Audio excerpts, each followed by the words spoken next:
tentativa de um deputado federal de conseguir autorização para pescar em uma estação ecológica em Angra dos Reis causou reações em todo o país. O pedido chegou à Justiça no início desse ano. Foi negado, mas serviu para chamar atenção para uma questão complexa. O que pode ser feito nesses espaços que ocupam uma parte considerável do território nacional?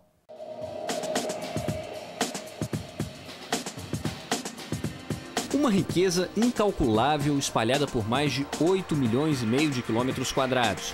O território brasileiro é um dos mais privilegiados do mundo quando o assunto é recurso natural, condição que sempre aguçou a cobiça estrangeira. Mas e nós, brasileiros, estamos cuidando bem desse patrimônio?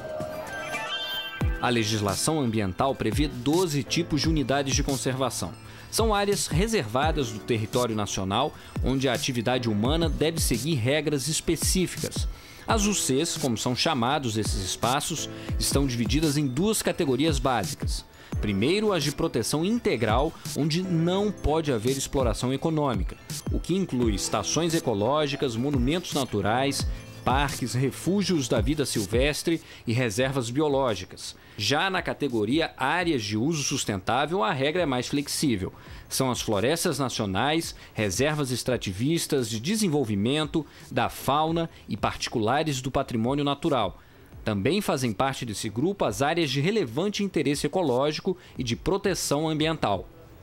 Nesse caso, a atividade econômica é autorizada.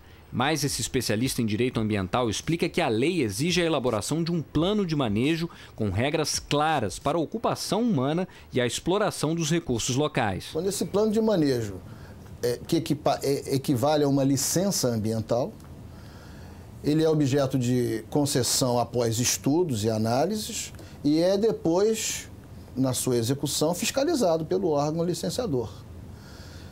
E na quebra das regras do plano de manejo, aplicar-se-ão as sanções que a legislação ambiental e penal preconizam.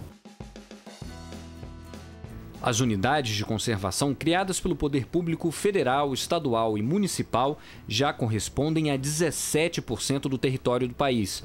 Juntas, elas abrangem mais de 1,5 milhão de quilômetros quadrados, uma extensão 3 vezes maior que a da França.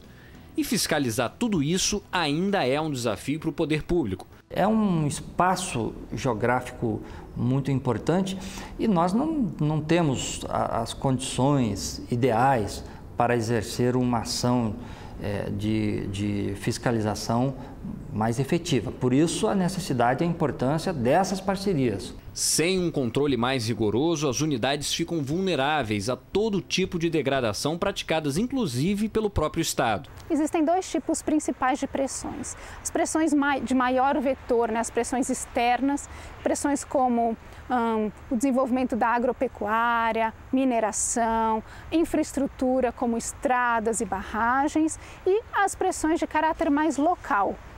Caça, pesca, que são muito mais localizadas, de impacto menor e talvez uma solução mais simples. As áreas de proteção ambiental são as unidades de conservação onde é possível desenvolver um maior número de atividades. Claro, tudo deve ser feito de maneira controlada, com um plano de manejo sustentável dos recursos. A nossa equipe vai mostrar agora o exemplo de uma APA que reúne riquezas naturais, históricas, gente e, infelizmente, diz respeito ao meio ambiente. Estamos na área de proteção ambiental de São Bento.